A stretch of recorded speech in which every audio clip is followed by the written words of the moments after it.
Yêu và tung trâu trò tổ nhớ rồng trồng để trồng gì trồng cứ trồng tì là trồng phong trồng yêu sớ đờ lúc nó cũng bắt tàu ít giờ đã năng yêu cho nó thả đầu bê sớ đờ tổng nông ok nó rồi ok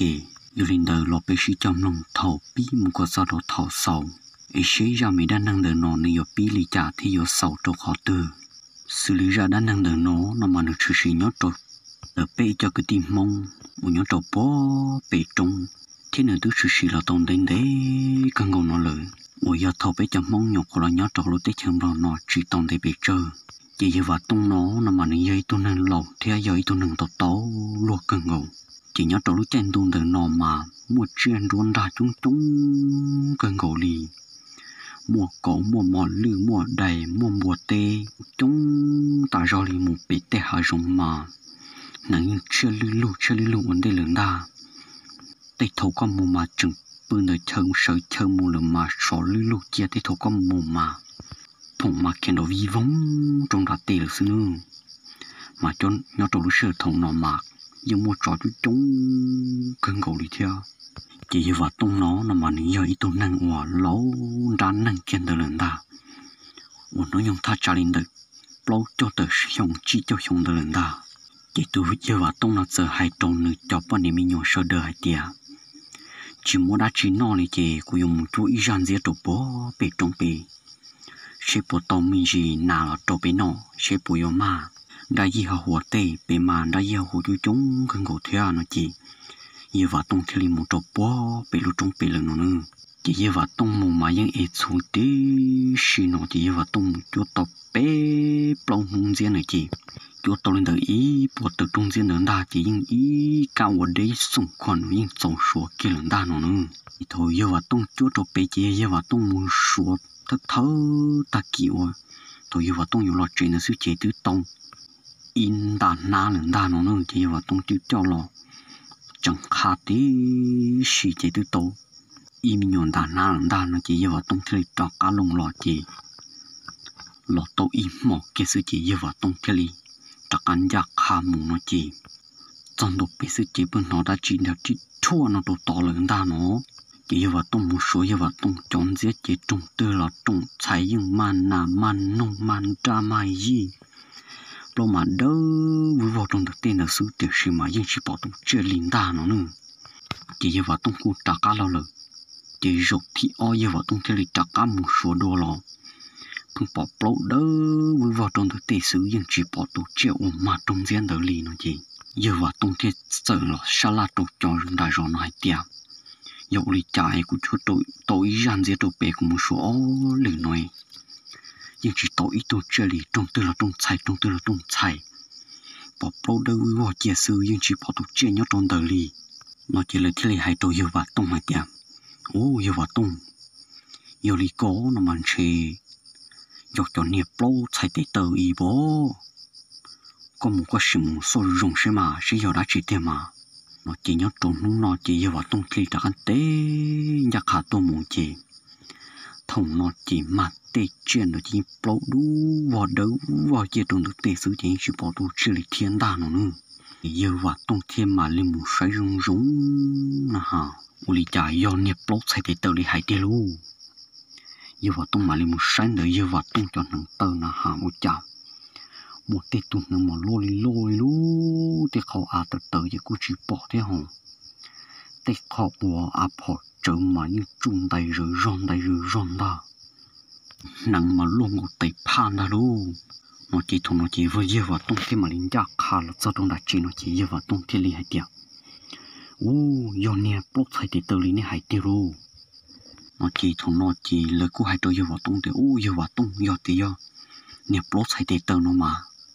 chỉ tổ lúa nữa có xong một chua nữa trả chỉ bè rong chỉ rong chỉ hậu đi trả đồ cỏ nó chỉ giờ vào tung thì chuyển trái thế cho đồ chuyển trái thế nó chỉ giờ vào tung giờ một chuồn đam bu chuồn đan nó luôn nó cho rong nó chỉ giờ vào tung một chỉ giờ vào tung cho trong đam bu chuồn nữa giờ tung chúa thơ trong kia chúa kia trong đền rôn ran riêng đền đa hoặc chúa trong khi nó mà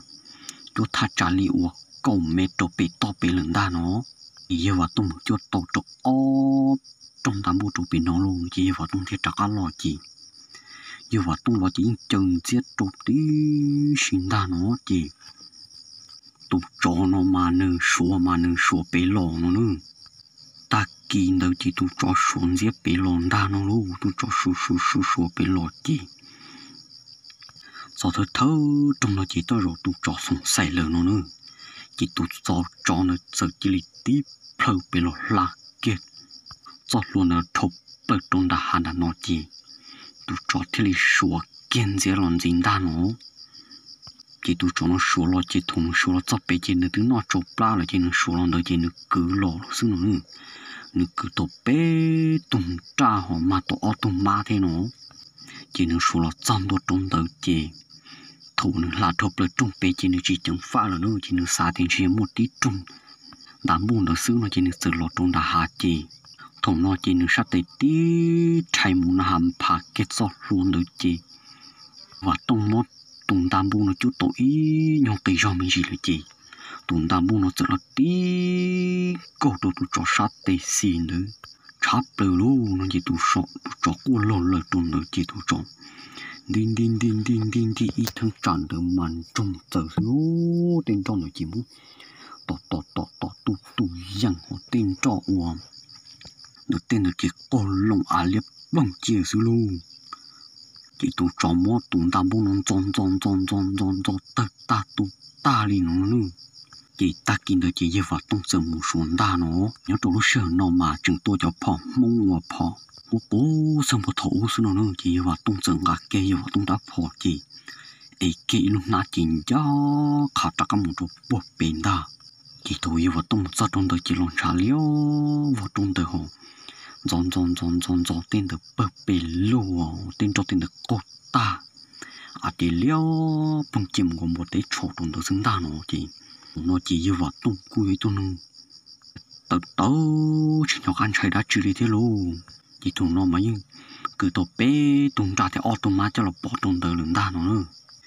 chỉ như vào tung thì tổ kia trồng trà tròn ở mù luôn chỉ như vào tung to một giọt bé chỉ giọt bé chỉ giờ sa hoặc kỹ luôn nhiều đời tổ bé nó chỉ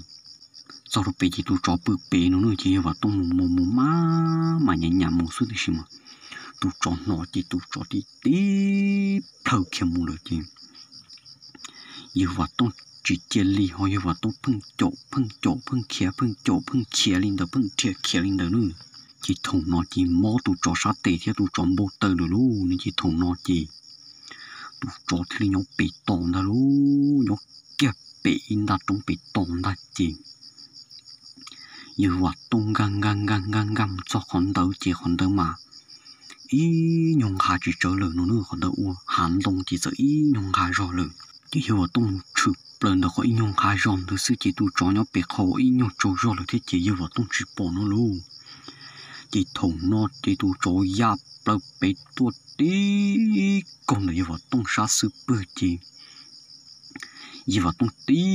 nhẹ như hoạt tung đáp phò là cha li luôn chỉ tụ cho từ cái lông câu kia cho cắt đi con này chắp bà chỉ hô yêu vào tông chỉ đi tụ quan chạy đời trong đời luôn chỉ là cho nhóm đại rộng nó chỉ yêu vào tông từ một tội nó chỉ bỏ yêu vào tông lò luôn nó chỉ là cu thơ chỉ chờ được thiên nó chỉ lần nè thì là một sa la tôi cho cái tia thì ôi chả vào tông một ý nó trốn tông nó là vào tông chỉ lò li giờ mua đã chỉ đầu vào tông lờ chỉ là cho cứ tí thì lấy tiền chịu lấy trả do tiền mà nó can đầu thì và tung chỉ lo chỉ ta kịp bên mà đi mùng chế à chỉ đi một ta kịp can đầu là những chỉ bảo và tung lo đi luôn thằng nó chỉ là thì lấy chỉ cứ tí chỉ là cho cứ tí nó trả số đồ là tiền mùng chế và tung một số đồ bố bị tung bị và tung răn dép bị chìm một một số đồ bị ở trong tầm bộ và tung chỗ đồ bị răn dép bị nó nữa chỉ thơ trong chỉ do chính chúng dần trả liếc vô trong đời xứ chỉ bỏ tụ chuyện đời họ vặt tung là cũng chỉ bỏ thiên nó chỉ là thiên uống chỉ vào tung chụp tụ chuyện nó lợ anh chỉ chụp một đế rồi họ trả luôn nó chỉ là chỉ tao chọn trả được cho cá mù chỉ to một cho đồ bùa bị đã tung nào hô yo và tung chỉ to tí tu quan trái được tu bị tư xả ta thùng nó chỉ lấy chỉ mua vặt tung cứ cho lộ ở đạo khua ta là xứ luôn chỉ nhớ tụ thùng nó chỉ tụ chó mà làm bùn ta thì tụ chó giật khéo là nhớ tụ bùa lúc trong sa bùa thì u thì nó được nó nữa tụ chó mà chỉ cả nhớ tụ trong đỡ lời nó chỉ nhớ tụ xong nó chỉ chờ là to rồi cho nhung nhớ tụ thì lúc khăn thì nó luôn là ôi lúc khăn nhớ tụ nó chỉ bằng là to rồi cho nhung đừng nó chỉ inu to ito luôn chỉ nhớ tụ lúc sợ thùng nó mà tụ chó nó mà tụ ít sát tê là nó tụ chó nó tụ ít sát tê chỉ mù chỉ những bỏ sát cái tờ thiết bỏ ít sát tê lô là sức sát tê xì chỉ nếu mà vào trong đám bùn chỉ lú chỉ sát tê tụ rồi nó nữa chỉ những bỏ cơ kia liều vào những số cơ gió và ăn được là sức nó thì thôi nó chỉ phân là to ý tụi giờ nhau là lú rõ nó cho nhau luôn nó chỉ tụi giờ nó nâng bố tờ chỉ tụi giờ nó trở hai tiệt tà trưng tụi chó tụi tê nó cho những phê tam bổ nó nè phố tí san này tê nó là sức lò cha chừng phưng yếu lò mốt của tê nhưng mà tỏ lì ý mình gì chỉ của yếu uộc cọ uốn nên tụi tụi sát tê nó gì tí xin ta hổ mà chỉ tụi giờ nó phưng bố tờ tà rõ lì nó nữa chỉ tụi giờ nó thì lý xả rõ thì ta trứng bố tờ thâu lần thì phò con cho và cũng sử mua rõ số tụi cho nó vô hẳn bộ lý cha mà chỉ tụi cho nó thì linh giá khá tụi một tiền cho nó trái nhung nó nữa thì tụi cho nó lọ mà như mỗi cho cá nhung đu bột thì hai rồng thì lọ trổ nước khăn nhung chỉ nhớ trong đó chỉ cho hạ ba đỡ là xứ nó tụi cho lọ mà như ta lọ to cho cá nhung nó mà lý lọ to này cho nhung cho hộp trà hồng nó xứ nó nữa chỉ nếu thêm một nhóc kèn đời chăn dâu cá nữa rộn ra nó luôn nó thấy rung trong đời nó rõ ý chỉ nó tay lò bộ tìm bông đâu sự chế nó tí thua nó tí hạ khâu tí lò lần ta nó luôn thì thôi nó chỉ nếu sống sạch kia thì do trò lấy lần ta nữa nó chỉ thôi nó chỉ nếu như ta kia nữa ta phò con tròn trong nó cho cá lần ta chỉ nếu như kết cho tin đâu rộng tí chỉ tập bật tí tu mà đạt thủ danh rộp khá hồn to hồn mà lo chỉ lo li lu luôn của li lu hu li li lu tê hai tí tê li lu thằng nó chỉ tụi giờ nó uất chân nà trung ta tụt trực phò trung tử giá số cam một tí tu trốn ta nó nữa chỉ tu chỗ lo rây ru mà xí năng nó chỉ bảo hiểu lý trả cho mà hư chân mà lo cha bơ đi luôn thổ lo rây ru đó là chỉ những chuyện do cá cho cái phò chuyện do cá cho phò đi lượng ta chỉ thổ tu cho lo cho kia lý thà trả linh đầu trâu xả đàn đó là xứng đàn nó nữa chỉ thùng nó mà cho mà hư chân mà lo chỉ lo đi luôn thùng nó chỉ phò nhón được tê lo chuyện do cá tua đi lượng chỉ cho lo chọn tôn được chỉ li sáu chẳng số cái tiểu ui này cho nó chỉ cho bọn thằng giờ chỉ chọn chuyện gì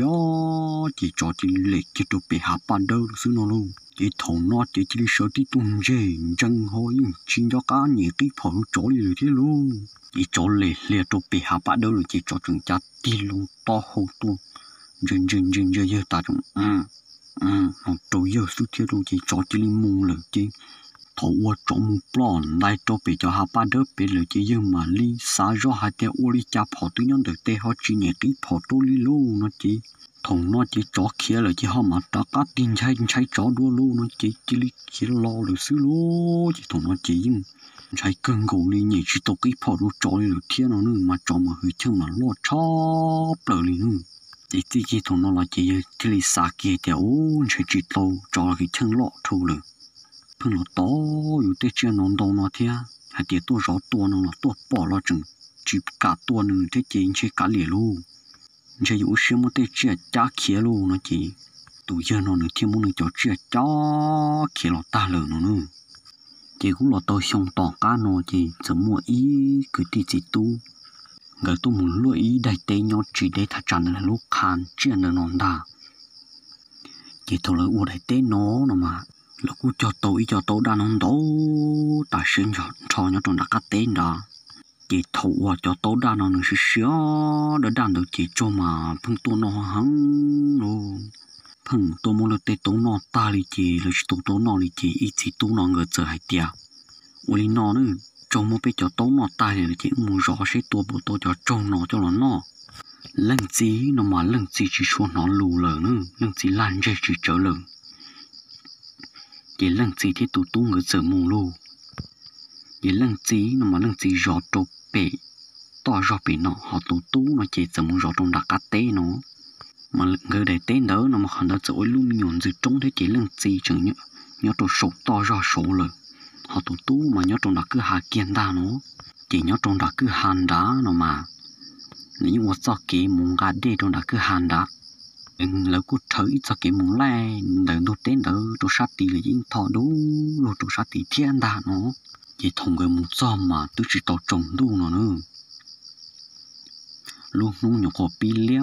pi đồ tìm bông đủ sự chị ngỡ chừng một phái chơi rò lên đá nó chỉ tụi tung rò cái trong đặc cá tên đá tí ple rò sự chị nhục muốn rộn rê rò trong đá sự chị nó mồm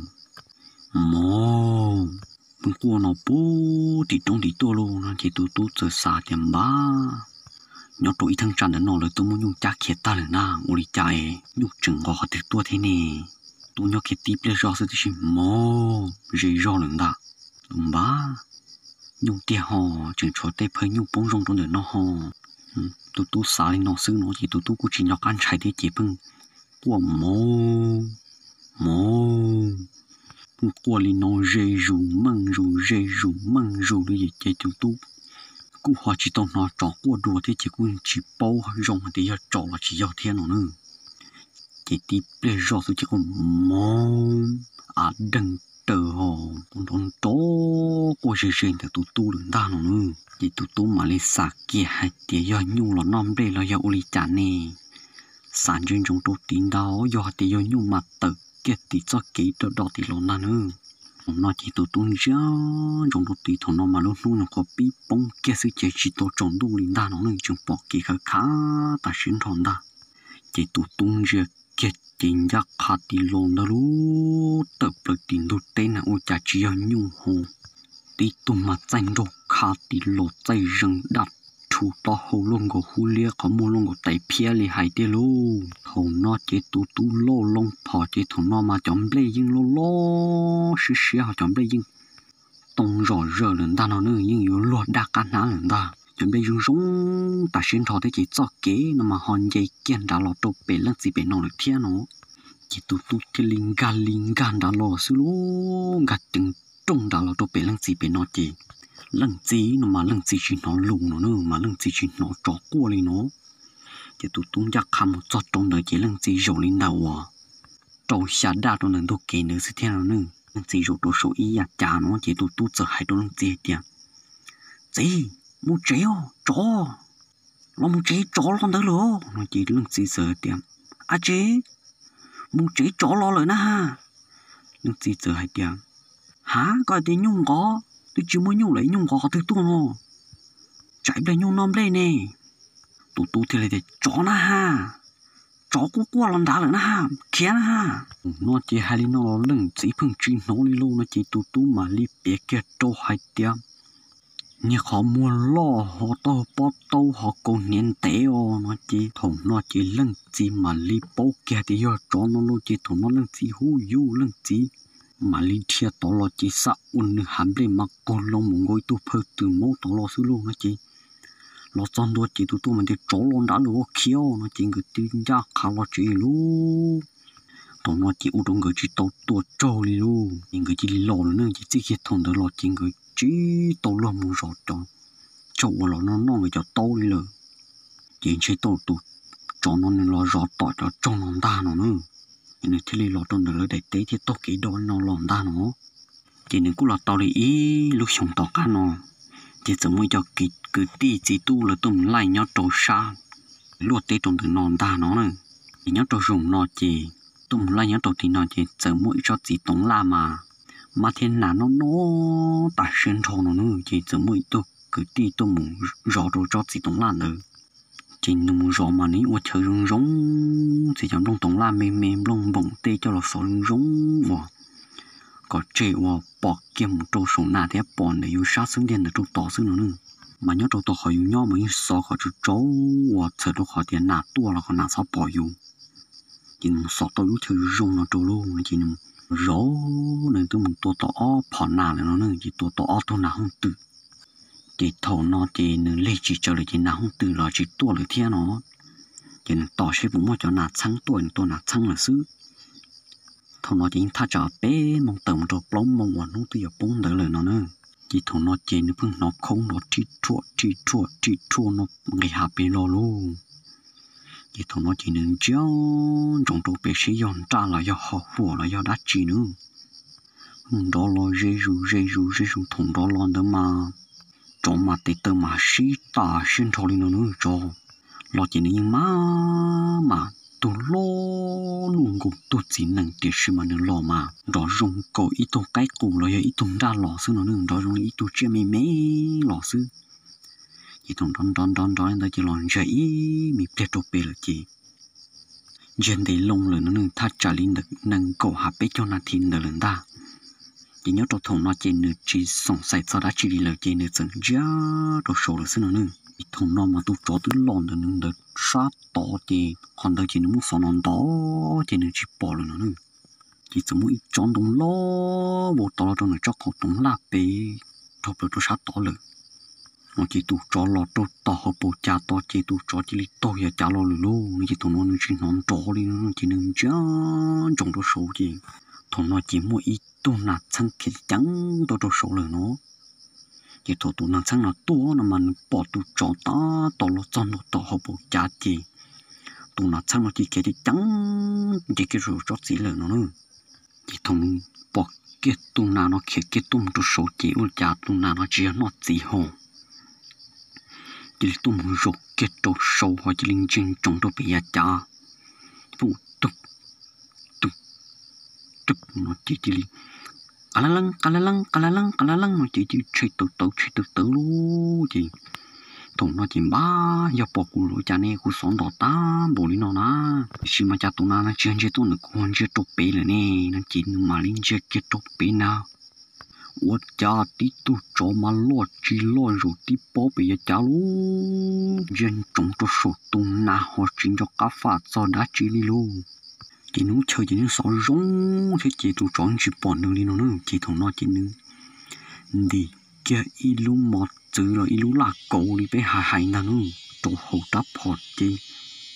trong con bóng trong to hồn đó luôn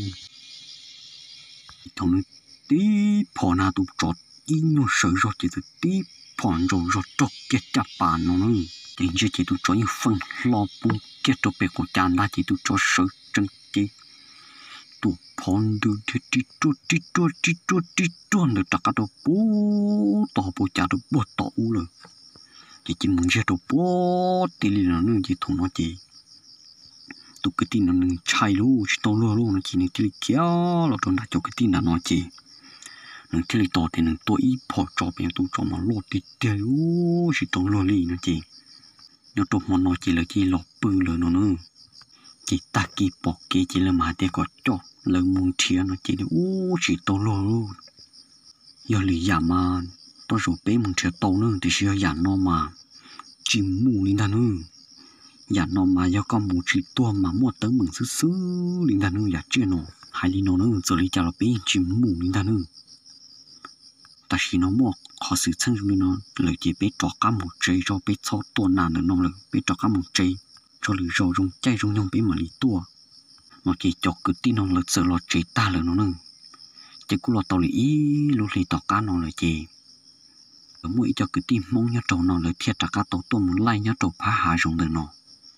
chỉ là mà tôm bỏ tụi chó nó chỉ tụi chó nó từ lư ta bỏ xả đầu vào trong được tệ là sư